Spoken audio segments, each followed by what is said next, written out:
உங்களை விமர்சிக்கிற வேண்டாங்கிற தமிழக வெற்றி கழகத்தை மீண்டும் மீண்டும் அழைக்க என்ன காரணம்? சீமானும் அதே தானே சொல்றாரு, தீங்குக்கு தீங்கு மாற்றாகாதுங்கிறாரு. ஓபிஎஸ் டிடிவி பற்றி அவர் எடுத்திருக்கக்கூடிய நிலைப்பாடு பற்றி உங்களுடைய பார்வை என்ன? இல்ல, நீங்க எடுத்த பேட்டியை தயவு செஞ்சு நீங்க உங்களுக்கு தெளிவா தெரியுங்க. அதாவது நீங்க கேட்ட கேள்வியில எல்லாமே, சார் நீங்க தமிழக வெற்றி கழகத்தோடு பேசிருக்கீங்களா அல்லது நாம் தமிழ் பேசிருக்கீங்களா, இந்த மாதிரி நேரடியான கேள்வி கேட்டீங்களா, நேரடியா பதில் சொன்னாலும் பாருங்க, கேள்வியில பாருங்க, முழுசா வரும்போது பாருங்க. அதாவது நீங்க கேக்குறீங்க கேள்வி, அதுக்கு அவரு ஆமாங்க விஜயோட பேசுற சீமான பேச சொன்னாருங்களா? இல்ல, அவரு பொத்தாம் தான் சொன்னாங்க. எல்லாமே கருத்துக்கள் சொல்றது பொதுவா சொல்றது. ஏன் திமுகவை தவிர்த்து எந்த கட்சி சொன்னா அப்படிதான் பதில் சொல்லுவாரு. நீங்க கம்யூனிஸ்ட் சொல்லி பாருங்க, அவங்க வேண்டாம் சொல்லுவாரா? இப்போ 2011 இதே நடிகராக இருந்த திரு விஜயகாந்த் அவர்களை பழம் நழுவி பாலில் விழும் என்று ஏங்கி முத்தமிழறிஞர் மூத்த தலைவர் திரு கருணாநிதி ஏங்கலீங்களா? அதாவது அரசியல் அவர் அவங்க வெளிப்படையா சொன்னாரு. அந்த வெளிப்படையா கூட இப்ப சொல்லல. என்ன சொன்னாரு? ஒத்த கருத்துடைய பொது நோக்கத்தின் அடிப்படையில் பொது எதிரியை வீழ்த்துவதற்காக எல்லோரும் ஒன்றிணைய வேண்டும், அமைய நல்லதா. அந்த எல்லோரும் யாரெல்லாம் வர்றாங்கன்னு நீங்க கேள்வி கேட்கறீங்க. அப்போ அந்த கேள்விக்கான பதில அவர் நான் சொல்ல முடியல, கடவுளுக்கே வெளிச்சம் பண்ணீங்களா, என்ன இறுதி முடிவாகிறது எல்லாம் யாரு தெரியுது, அதற்கு பயன்படுத்தக்கூடிய சொல்லுது. எனவே இதுல எந்த ஒளிமுறையும் இல்லைங்க. அதாவது திமுக என்கிற அண்ணன் டாக்டர் சுமந்த் சாமன் மிக தெளிவா சொன்னார். அதுதான் உண்மையான விஷயம். திமுகவை இந்த தேர்தலில் வீழ்த்த வேண்டும் என்று விரும்புகிறவர்கள் தனித்தனியாக நின்றால் அதற்கான பலனை பெற முடியாது. எனவே ஒன்று சேர்ந்து நின்றால் மிக எளிதாக 234 வீழ்த்த முடியும் என்கிற நம்பிக்கையோடு பேசுறாங்க. அது இன்னொரு புரிதலை கொண்டு வரது இல்ல. இப்ப இருக்கிற மாதிரி 4 அணிகள் அமைந்தா வீழ்த்துவது சிரமம், உங்க அணி வெற்றி பெறுவது சிரமம் அப்படிங்கிற ஒரு பொருள் வருது இல்ல சார்? நான் என்ன ஏற்கனவே பிஜேபி இருக்குங்க, இந்த அணியே நிச்சயமாக அதிமுக மூலம் வென்று திமுகவை தோற்கடிக்கும். ஆனால் 234 திமுகவை வெல்ல வேண்டும் என்று அதிமுக விருப்பம். திரும்ப திரும்ப சொல்றது அதுதான். 210 சொல்றாரு. இன்னும் எல்லோரும் நினைக்கிற போது முற்றாக திமுக துடை தெரியப்படும். அந்த நிலை வருவதற்கு எல்லோரும் சேர்ந்து நல்லதுதான். ஏன்னா திமுகவை நான் வார்த்தையை எம்ஜிஆர் தீய சக்தின்னு சொன்னாங்க, அம்மா திரும்ப திரும்ப சொன்னாங்க, எடப்பாடியாவும் சொல்றாரு. அப்போ அந்த கட்சியை ஒரு தீய சக்தி திமுகவை முற்றிலும் வீழ்த்த வேண்டும் என்னுடைய தலைமையில் என்று விரும்புகிறார். அதற்கான விருப்பம் சொல்றாரு.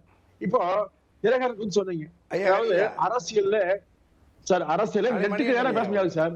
ரொம்ப சுருக்கமான குறுக்கீடு. சரியா 20 வினாடிகள். நான் மீண்டும் மணிகண்டன் நினைக்க படம் திரு கார்த்திகேயன் பேசணும். அதுக்கப்புறம் ரொம்ப சுருக்கமா ஒரே ஒரு கேள்வி. சரி சரி ஐயா, வேற ஒன்றும் இல்லை ஐயா. மணிகண்டன் எதுக்கு சேர்த்திய பதில் சொல்லிடுங்க. அதாவது திமுக ஆட்சி அகற்ற வேண்டும், பாஜக ஆட்சி 2026 பாஜகவினுடைய நோக்கம். தமிழக வெற்றி கழகம் விஜய் தான் முதலமைச்சர், திமுகவை அகற்ற வேண்டும். நாம் தமிழர் சீமான் திமுகவை அகற்ற வேண்டும், நான் தான் முதலமைச்சர் மாற்று. அப்படின்னா நீங்க எடப்பாடியாருடைய இந்த கருத்து என்ன சொல்லணும்? நீங்க நம்ம எல்லாரும் சேர்ந்து திமுகவை அகற்றிட்டு 4 முதலமைச்சர், ஆளுக்கு 1.25 ஆண்டு, 15 மாதம் 15 மாதம் 60 மாசத்தை பிரிச்சு நீங்க இப்பவே அறிவிச்சிருக்க. நாம 4 பேரும் ஆளுக்கு 15 மாதம் ஒவ்வொரு கட்சிக்கும் முதலமைச்சர். பாஜகவா நீங்க நயினார் நாகேந்திரனோ அல்லது தமிழிசை அக்காவோ அல்லது அவங்க கேட்கவே இல்லையே. விஜய் 15 மாசம், முதலமைச்சர் வேட்பாளர் பிரகடனப்படுத்திருக்காங்களே, முதலமைச்சர் வேட்பாளர் பிரகடனப்படுத்தினா தாவேகா எப்படி வரும் அப்படின்னு கேட்கிறார் சீமான். அப்படித்தானே? அந்த கணக்கு தானே. கிண்டலுக்காக இந்த மாதிரி சொல்ல முடியாது.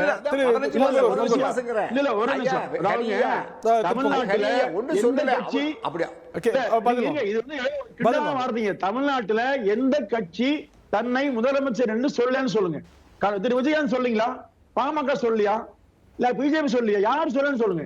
சொல்லி எல்லா கட்சியும் ஒரு அணியை தான் வந்தாங்க. இல்ல கூட்டணி இது இல்ல தனியரசு சொல்லல. இல்ல நிபந்தனை பாருங்க, இது கூட நிபந்தனையா யாரும் பேச்சுவார்த்தை பண்ணல. இப்போ தாவேக்காவோ நாதாக்காவோ மற்ற கட்சிகளும் பேசிட்டாங்களா? பேசணும்னு சொல்றாங்களா? அல்ல. இப்போ நீங்க பிஜேபி நான் அண்ணாமலை முதலமைச்சர் நயனாமலை சொல்றாங்களா? இதெல்லாம் சார், இதெல்லாம் குட்டைக்குள்ள பேசக்கூடிய வார்த்தைகள். இப்ப என்னன்னா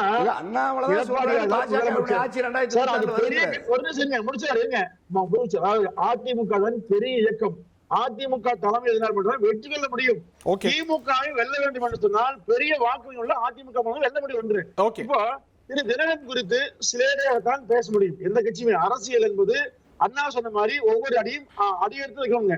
படிப்படியா தான் போக முடியும். நெட்டுக்கு தான் நீ பேச முடியாது, ஊடக பேச முடியாது. இப்போ ஒரு பெரிய தலைவர் திரு ஹரியன் ஐயா எடுத்த பேட்டியில முழுமையா பார்க்க போறீங்க. அவர் தெளிவாக மென்மையாக சரியா சொல்லியிருக்காரு. ஓகே, இப்போ திரு ஓபிஎஸ் அவர்களை அண்ணன் சுமந்தன் சொன்ன மாதிரிதான் இப்ப அவர் அதிமுக மீட்பதற்காக அதிமுக எதிர்த்து நீதிமன்றத்துல வழக்கு போட்டிருக்காரு. இப்ப அவரை பத்தி என்ன பேசுவீங்க? அதுதான் பொறுத்து பாருங்க, நிகழ்ச்சி முடியும் பொறுத்து பாருங்க. ஓகே, திரு கார்த்திகேயன் போன நினைக்கிறேன். திரு கார்த்திகேயன், நான் உங்க கருத்தை 2 தவணையா பிரிக்கணும்னு நினைக்கிறேன். கீப் இட் ஷார்ட் இந்த செக்மெண்ட். இடைவேளைக்கு அப்புறமா உங்கள்ட்ட இருந்து தொடரணும்னு நினைக்கிறேன்.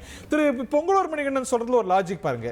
16ல வராத விஜயகாந்தையும் திரு கருணாநிதி அவர்கள் திமுக எதிர்பார்த்தது இல்லை. நோக்கம் என்ன? எல்லாரும் எதிர்கட்சிகள்லாம் ஒன்றிணையணும்னு. அது போல திரு எடப்பாடி பழனிசாமி எதிர்பார்ப்பதில் என்ன தவறு? ஒரு கிராண்ட் கோலிஷன் அமைக்கணும் அப்படிங்கிற ஒரு கோல் தவறு இல்லையே?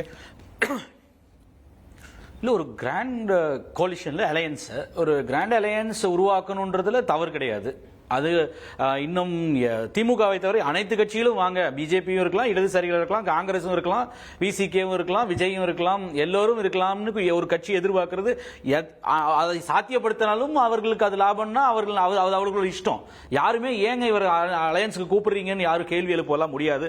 அது அவர்களுடைய தனிப்பட்ட விருப்பம். ஆனா 2016ல திமுக விஜயகாந்த் அவர்களோடு பேச்சுவார்த்தை நடத்தி, விஜயகாந்த் பேச்சுவார்த்தையில் இணக்கம் தெரிவித்து பலம் நிலவி பால் வந்தது. அந்த டயலாக் எல்லாம் வந்ததெல்லாம் பேச்சுவார்த்தை நடந்ததுக்கு முன்பு 2011லேயே மாற்றம் என்று 2006 தேர்தலில் சந்தித்த விஜயகாந்த் 2009 தனியாக பாராளுமன்ற தேர்தலை சந்திச்ச விஜயகாந்த் 2011லேயே திராவிட கட்சிகளுடைய ஒரு ஜூனியர் பார்ட்னரா கூட்டணிக்கு போயிட்டாரு. அந்த பின்னோட்டத்தில் தான் நம்ம 2016 பார்க்க வேண்டிய தேவை இருக்கிறது. His willingness to be a junior partner to one of the Dravidian parties. அப்ப அந்த இடத்துல தான் நம்ம அதை அப்படிதான் புரிஞ்சுக்க வேண்டியதா இருக்கு. இங்க புதிதாக ஒரு கட்சி நாங்கள் கூட்டணியை தலைமை ஏற்போம், எங்கள் தலைமையில் தான் கூட்டணின்னு விஜய் சொல்றாரு. விஜய் தான் முதலமைச்சர் வேட்பாளர்னு சொல்லி அவங்க டிக்ளேர் பண்றாங்க. ஒரு தடவை இல்ல, பலமுறை டிக்ளேர் பண்றாங்க. இன்று அந்த கட்சி விஜயகாந்த் கூட செல்வி ஜெயலலிதாவோட பேக்டுக்கு போறதுக்கு முன்னாடி, அந்த பேச்சுவார்த்தை ஆபீஷியல் ஆறதுக்கு முன்னாடி எங்க தலைமையில தான் கூட்டணி, மக்களோட கடவுளோட கூட்டணிங்கிற ஒரு லைனை தானே திருப்பி சொல்லிட்டு இருந்தாரு. எந்த கட்சியும் அந்த பேக்ட் உருவாக்குற முன்னாடி வரைக்கும் அவங்களுடைய ட்ரெடிஷனல் லைன் தானே எடுப்பாங்க. இல்ல, நான் தான் சொல்றேனே, நீங்க ஒருவேளை இப்படிப்பட்ட ஒரு டீம் ஆஃப் ரைவல்ஸே if Edappadi Palaniswami is able to put together a team of rivals, அதையும் நம்ம ஒன்னும் டிஸ்மிஸ் பண்றதுக்கு இல்ல. அது அவருடைய விருப்பம். அந்த வரக்கூடிய கட்சிக்கு அந்த வில்லிங்னஸ் இருக்கு. இல்ல ஏதோ ஒரு காரணத்துக்கு அவங்க வர்றாங்கன்னா அது யாருமே ரூல் அவுட் பண்ண முடியாது. ஆனால் இன்று இருக்கக்கூடிய நிலை என்ன? இப்ப விஜய் அவர்களுக்கு திரு எடப்பாடி பழனிசாமியோட கூட்டணி வைப்பதில்லை, கூட இருக்கக்கூடிய பிஜேபி ஒரு பிரச்சனை.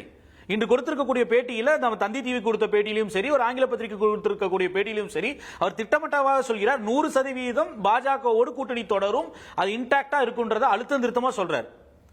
ஆனாலும் விஜயும் வரலாம், நாம் தமிழர் கட்சியும் வரலாம் என்று சொல்றார்.